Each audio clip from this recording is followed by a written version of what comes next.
delighted to say Daniel Harris is with us this morning. Daniel, good morning to you. How are you? Good, thanks. How are you? Before we get into the performance of Manchester United at the weekend, let's talk about the game yesterday and the quality of football, particularly in the second half between Liverpool and Manchester City. The Premier League is pretty good at the moment. Yeah, it is. I think I said this before, but there's never been 4 teams as good as the best 4 teams now. I don't think that the team that wins the league will be as good as the best teams that we've seen, because good though this City are, I don't think they're as good as the Guardiola team that won 2 in a row. And as good as Liverpool are, I don't think they're as good as this team was even the season before they won the league, the year they won the Champions League. Don't think Chelsea are as good as Mourinho's great teams, but we've never had 4 teams of this quality with this quality of player. And it's not so relevant to that City-Liverpool game yesterday. It's more relevant to some of the other games we saw, the Chelsea game at the weekend, the United game at the weekend. But the teams below that top 4, there's never been anything like the depth of quality in those teams that there is now. In a weird way, the depth of quality actually maybe makes the counter-argument for you that those great teams, that Mourinho side, for example, they were slashing mediocre sides. There was always a Bradford or one of those teams who they could beat 6-0 twice. And that might have puffed up how good we thought they were. If you are the team that comes out of this league this season, there's a case, given the quality of the opposition, that maybe you might end up winning one of the best leagues that we have ever seen. Definitely, the standard across the league is very strong. But if you're asking me if I think that are Chelsea's forwards now as good as Robin, Drogba and Duff? So I think any of their midfield players are as good as Lampard. So I think that they've got 3 defenders as good as Ashley Cole, John Terry and Ricardo Carvalho. That's a no. And it's not because I watched these guys play against less good opposition, though maybe we did, or at least less good opposition through the course of the season. But it doesn't matter. I mean, what we saw yesterday between Liverpool and City, we saw a great game of 2 teams properly going for it. And it's not that often you see that. And it was really interesting to see the way that City dominated the first half and Liverpool were able to adjust, because in order to do that, that's not just a matter of tactical nous or technical ability, but of significant mental strength to get out of that half at 0-0 and then to come back in the way that they did. Also evidence that mentality monsters line that Jurgen Klopp likes to use to describe them. Roy Keane put it down to energy yesterday. That was the difference in the 2 halves between Liverpool. Is there anything else that you saw that could educate us a little bit more on what changed for Liverpool? Jurgen Klopp gave a really good interview about this that Sky put out. It's on Twitter. I actually watched it this morning, where what he said was that City always try and pass the ball, and his team, they allow City to pass the ball, but just by sitting slightly too deep. And when you see that the other team has that much of the ball, it has a significant mental effect on you, because you start to feel like your game plan's not working, like you're not as good as the other team. And in the second half, Graham Souness always says, and people often dismiss Graham Souness as just like that proper football man cliche, and in a lot of ways he is, but a lot of what he says is true. And he always talks about getting to the ball first, and it just sounds so simple. The team that gets to the ball first wins the game. And I think in the first half, City got to the ball first because, I mean, who knows why? They were quicker, they were more confident, whatever it was. But then Liverpool, they moved their midfielders up the pitch, they moved their back 4 up the pitch, and they got to the ball first. And once you get to the ball first, you're then in a position to impose your talent, your technical ability, your game plan upon the other team. And in the end, it's funny with Liverpool because they are kind of feted with good reason as this machine that works in a very particular way. But the goals that they scored came from 2 pieces of individual brilliance, which when you're evaluating certain other managers, somehow is meant to be cheating. We'll get on to all in a minute, don't worry. So let's talk about City first, because Owen made the point a little bit earlier on that if they don't go on and win the league this year, that the recruitment and the decision not to sign an out-and-out striker in the summer, and maybe they fix it in the January transfer window, is something that Pep Guardiola will be castigated for, and rightly so, because it looks like almost everything else in the team is perfect, but they're still missing an out-and-out number 9. Or are they? Has Pep just decided that football is different? It's fun. I mean, I wouldn't say everything else in the team is perfect. I still think that there's fun to be had with that City defence. And they still haven't replaced Fernandinho, although Rodri is really starting to grow into that role. But I had to write a talking point about this game yesterday, and that was the point that I made. Like, why on earth did they sign Jack Grealish? because by signing Jack Grealish, they put him in the team, and basically they've marginalised Riyad Mahrez and Raheem Sterling, although Sterling was sort of on his way to marginalisation at the end of last season. And whether or not Grealish is better than those two, at best that is a punt. Those two are more prolific, more proven goal scorers, more proven at the top level than Grealish. So to say that Grealish is better than either of those two is, I think, at best a punt. And if you're going to assume now that he's fit, that Phil Foden's going to play in all the big games because he's brilliant, then it's one of those three most of the time. And I felt like those Sterling and Mahrez both adequate for what City require, and the hole in their squad is a centre forward. And in the first half, if they'd had Harry Kane or an alternative, felt like they would have scored enough goals to win, just as it felt like they'd have beaten Paris in midweek with a centre forward as well.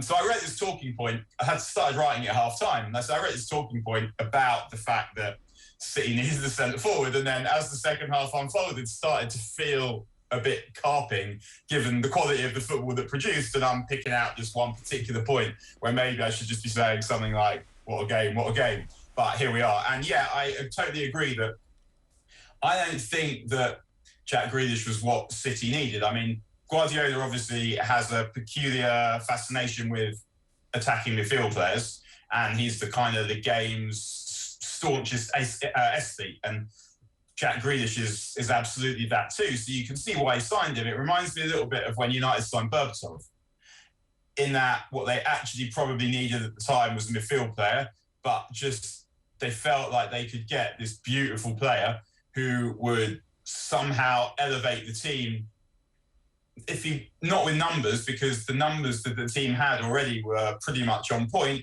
but somehow would provide those little bits of magic that on the rare occasion it doesn't work, you've got this one guy who produces the magic. But the reality is that you've also got this one guy who slows things down a little bit, who wants quite a lot of touches on the ball.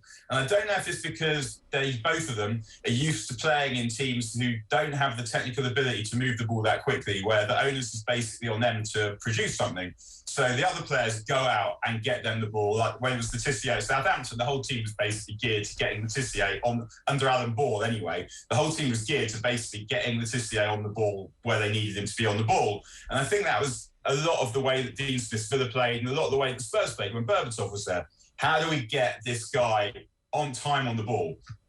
But with City, it's not about that. City are facing defences usually who are defending quite deep, who have got numbers back.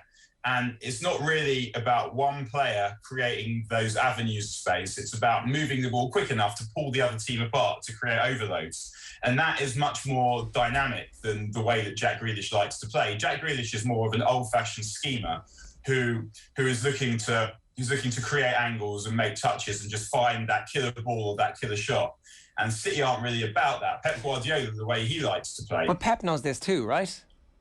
I mean, you would think so if I know it. If there's something about football that I know, there's a fairly good chance I would say that Pep Guardiola knows it too. Is he trying to do something different? Is it actually that that he believes there is something, the next iteration, some way of doing something that causes everybody to go, I don't know what this is?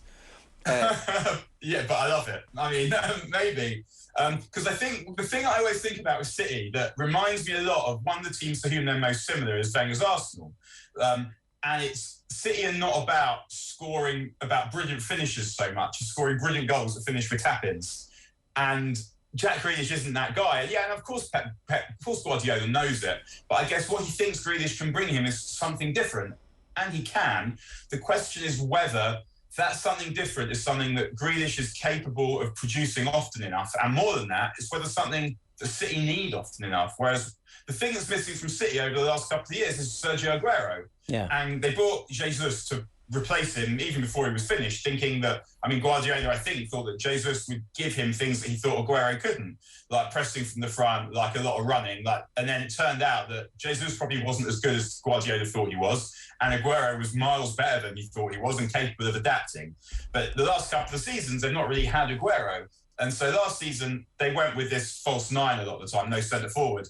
But to me, watching, it still looked like this team would be better with a centre forward. And they've found a way of getting around it, which is brilliant. But it didn't feel like the best way of getting around it. The best way of getting around it felt sometimes the most the most simple solution to the problem is the obvious solution to the problem. But the thing is Guardiola knew this. Like, we're talking like, he didn't know he needed a centre forward. He did. He tried to buy Harry Kane. Yeah. The bit that feels inexplicable is that he didn't toss all his change from the back of the couch and from wherever else he gets his money at Harry Kane, and then deal with that, and then worry about Grealish subsequent to that, rather than getting Grealish first, thinking that you're going to get Harry Kane. And when you know that getting any player out of Tottenham is a massive pain in the arse. And it felt like you have to deal with the pressing problem first and then sort the other thing out after that. And that wasn't what they did. And so, I mean, they're still a good team. They still might win the league. They still might win everything because they've got so many good players. They're so settled. They've got, I mean, they're the two best managers in the world, Klopp and Guardiola. I mean, those are the two best. And they've got one of them. So all the things are there for City to win the league. But, yeah, it does still feel like if they sign Harry Kane, it wouldn't be a contest. And it looks now like it's going to be a contest. But maybe it won't be. Do they do like a Van Dijk to Liverpool sort of job, get pushed back in the summertime and then go back again in January and go for Harry Kane in a couple of months? But it felt like they knew what the price for Harry Kane was. The price for Harry Kane was, what, £150 million? They knew that would get Harry Kane. It wasn't that they couldn't necessarily afford him, because it felt like the money that they spent on Grealish and one sale would have been enough to get Harry Kane. So it felt like, I mean, who knows? And you never really know about the internal financial workings, but it felt like Harry Kane wasn't out of reach. They just couldn't afford the money after they bought Grealish. Can we move on to Manchester United and the ongoing eternal referendum on Solskjaer? game by game by game by game. We're back into that kind of cycle where it's like, is this going to be the game or the defeat or the goal that tips everybody over the edge where he has to go? And it's like, it seems unfair because it feels like the club are going to give him till the end of the season, almost irrespective, unless they crash out of the Champions League, and now it looks like that ain't going to happen. But it feels like they're going to give him till the end of the season. Maybe I'm wrong about that. No, I think you're right. I agree. I mean, they tend, like, I felt like they gave Mourinho much longer. Everyone knew Mourinho was over well before Mourinho was over. Everyone knew Moyes was over, and everyone knew Van Gaal was over well before they were over. But for contractual reasons, and perhaps because I ultimately don't really want to change the manager for financial reasons, you've got to pay to sack the manager. You've then got to pay to get a new manager who may well turn up and not like the players that he's been left. It feels like that is something that's changed under Ole, in that any manager in world football would want these players, and also that they've sort of realised that the manager of United needs to want to play in a particular way. You can't jump between styles.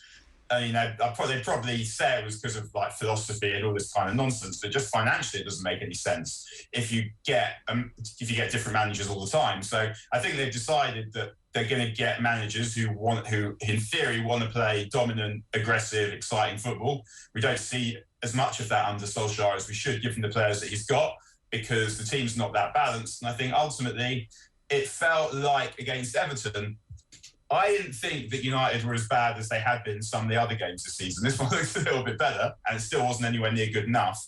And you mentioned the word cycle just before. It is beginning to feel like a cycle, that Ole is not going to be quite good enough to prevent United from having games like these, too many games like these. And it feels like the only solution that there is that he gets better players. So if we get another transfer window or another summer, and he gets to buy the midfield player or the two midfield players that he needs, or he gets to buy Trippier, then United would be better.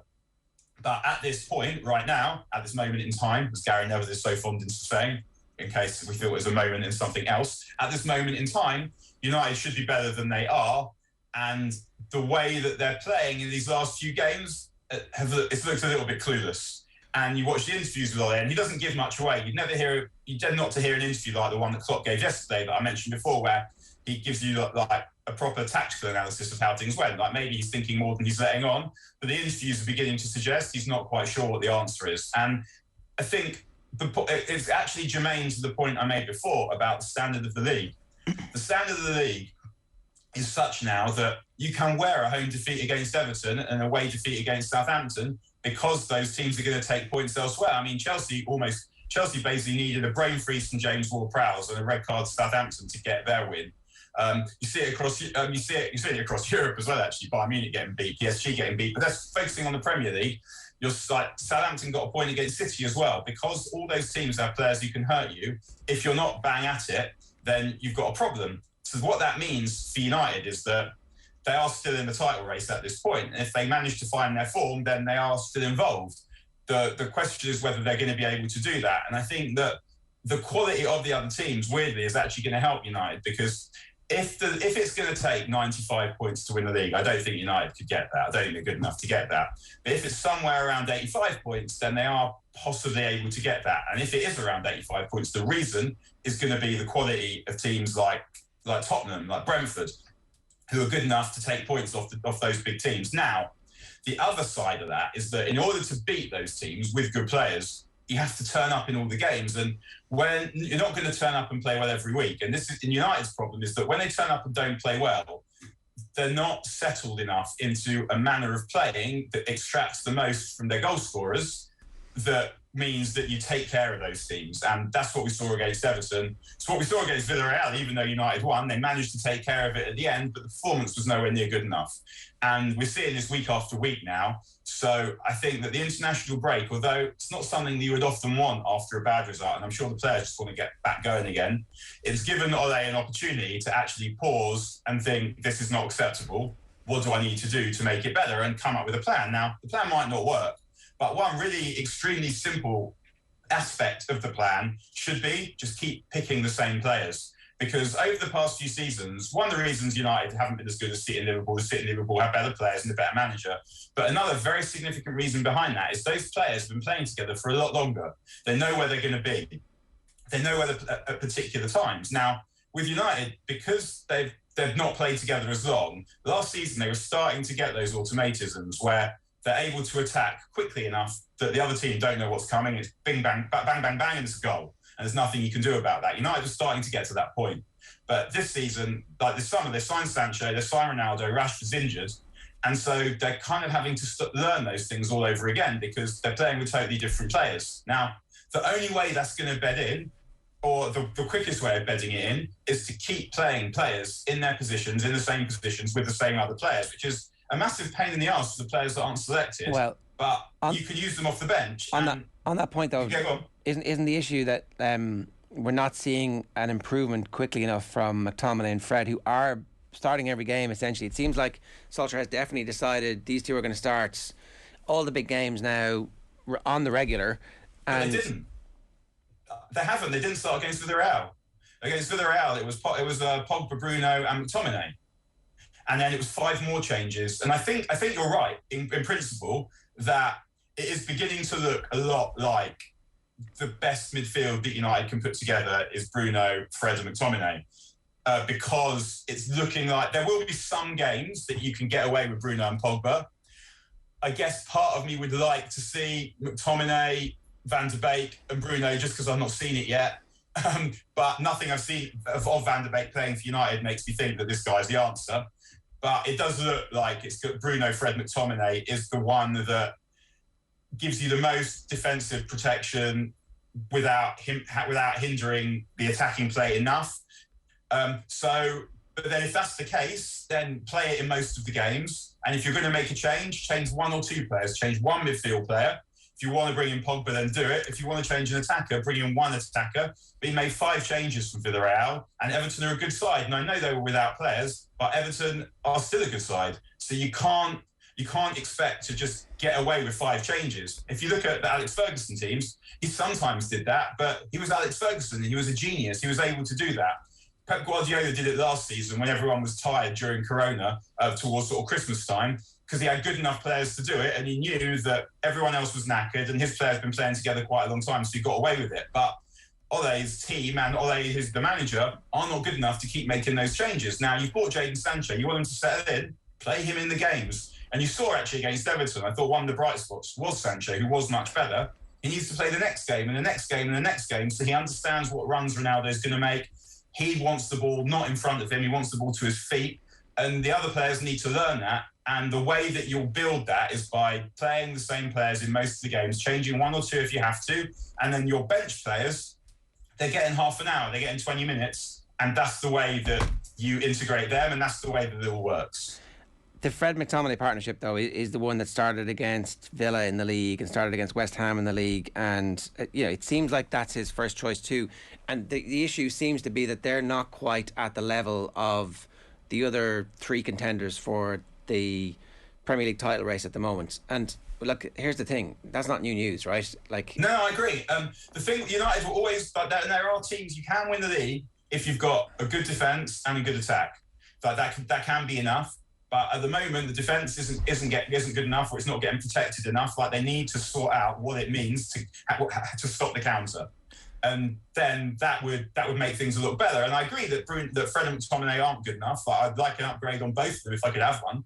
But in the meantime, they're probably the best that United have got. So what United need to do is, and what the players need to do as well, because the players need to get together. And you can see that Bruno basically said it after the game, that it's not about anyone outside, it's about the players. We need to make sure that we don't get countered on. You saw Ronaldo after Everton's goal indicating that Fred should have gone through Demarai Gray. Luke Shaw ran to the ball also. Instead of he'd stayed with Demarai Gray, it probably wouldn't have been a goal either. So the players also need to take some responsibility and say, well, if the management isn't going to sort this out, then we need to sort it out. How are we going to defend this? And because the way that United is conceding goals and the way that they're conceding chances is quite similar. They're throwing men forward and they're getting countered on. Stopping that shouldn't be too difficult. And even though you've got those two midfield players, Fred and McTominay, who you know aren't at the standard that you would like, they're good enough to stop 3 or 4 members of the opposition charging through the middle of the pitch with a little bit more organisation and a little bit more communication. So if they're able to do that, then United haven't kept a clean sheet in a long time. Is it 8 or 9 games or something? And if they're able to do that, then you start to have a defence that will start to keep clean sheets, because you're taking away the principal way that you're conceding goals. And that will also enable you to score goals more freely. I mean, Rashford's going to come back as well, and he is a reliable goal scorer that United have. The interplay between the players isn't enough, and that's why I keep hammering this, keep picking the same players point, because that is the way you're going to make that happen. And the team are good enough to score a couple of goals in most games and to concede 0 or 1 goal in most games when they play at their top level. It's a matter of playing at their top level, and that is something that they're capable of, because we've seen it. And so much as Fred and McTominay aren't of the standard that you would want, I wouldn't blame what I saw the other day on Fred and McTominay particularly. I'd blame it on a lack of, the movement wasn't good enough from the front players, and they weren't good enough as a team at working out how to stop the counter. And that's on the management, but it's also on the players, and it shouldn't take that much sorting, really. You mentioned earlier on, Daniel, that Mo Salah is like a cheat code for Liverpool, and that when Manchester United have their cheat code, Ole Gunnar Solskjaer doesn't get enough credit. Why didn't he start his cheat code on Saturday? And if it's because he's 36 years of age, then why does he have a 36-year-old as the person that Manchester United fans have their hopes pinned upon, and their issue is having players in and out of the starting 11? I guess Ronaldo looked tired against Villarreal, and you've got options. I didn't think Ronaldo would play that game, actually. I mean, Everton at home is a difficult game, and so it was a kind of annoying to waste Ronaldo for that game. But to rest Ronaldo for that game, but Cavani needed to play. I thought that was thought that was an okay change, but I wouldn't have played. I know Martial scored, but I wouldn't have played Martial, because that's another change to your front three. I don't think it's a problem to, when you've got good players, to rotate them, but five at one time is too many. And I think that Ronaldo, as you say, is 36, and he will play most of the games, but you have to pick the ones he doesn't play. I mean, I was sort of surprised that the one he didn't play was the game before the international break, when Portugal have quite easy games coming up. Shouldn't have to do too much running in those. But we don't know how fit the players are. We don't know. I mean, I don't know enough about sports science or about fitness to say, well, that was definitely a bad move to rest Ronaldo then. I felt like it was a bad move not starting Sancho in that game. And I still can't understand. I mean, I feel like Sancho was bought to play on the right, because Rashford's going to be back soon and play on the left, so he should have some games there. But I understand why Ronaldo didn't play in that one, and I don't think it's a problem to rest him in some of the games when you've got the options that United have. It just felt like, because remember that United in the first half hour of that game were good.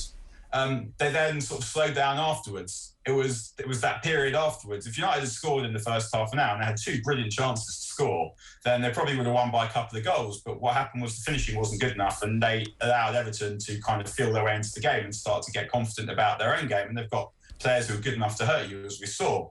But no, I didn't think that changing Ronaldo was the problem. I did think that changing 5 players was a big problem, though. Daniel, who was man of the match in the Liverpool City game?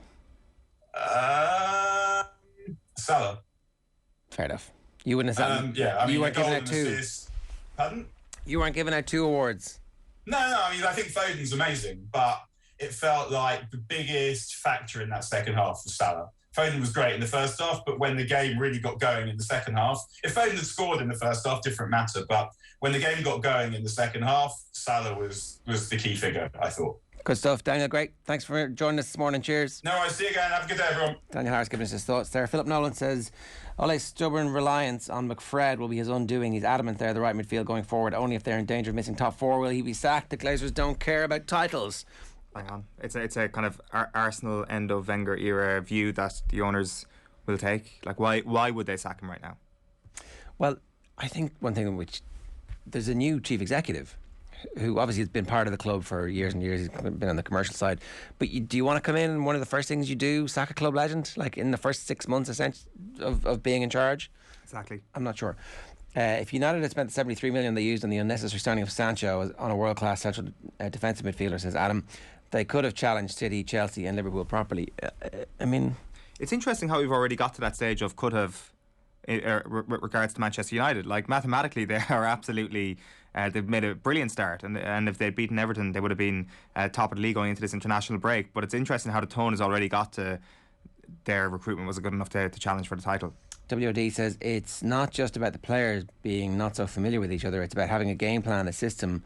That's where the understanding comes from, by being coached. Philip says, I agree in the Sancho fee, but it just proves he doesn't think he needs to buy a central defensive midfielder. I don't think it proves that at all. I think it's like, this isn't Wenger not buying a goalkeeper for all those years when they had goalkeepers who were throwing the ball in. This is different. This is they couldn't find the right player, right? It definitely seems that way because they had the cash to throw at Jadon Sancho and they had wages to throw at Cristiano Ronaldo. Whereas the situation you're referencing there felt like that they maybe needed a bit more financial heft to do something. I don't think Manchester United were lacking in financial heft over the summer, given the Sancho signing. Maybe they just felt a commitment to Sancho after the previous summer. They were like, we have to go through with this thing now. Or maybe they just knew, they didn't know Ronaldo was coming. I think they probably felt like they were getting a good deal on Sancho, a player who they would have spent 100 million on before. Maybe. But just because something's cheaper doesn't mean it's necessarily the right thing to do. Like, I think we're quickly judging Sancho here. By the way, I think that there's every chance that as the season goes on, Jadon Sancho but for now, out. on an overreaction Monday, aren't you happy to call him a bust, Owen? Yeah, let's do it. Sancho equals bust. 8:41 this morning. If you want to get in touch, we'd love to hear from you. 0879 180 180. You can WhatsApp us on that number, or of course you can just leave a comment on the YouTube stream. They're the ones we've been reading out there, or you can tweet us at OffTheBallAM.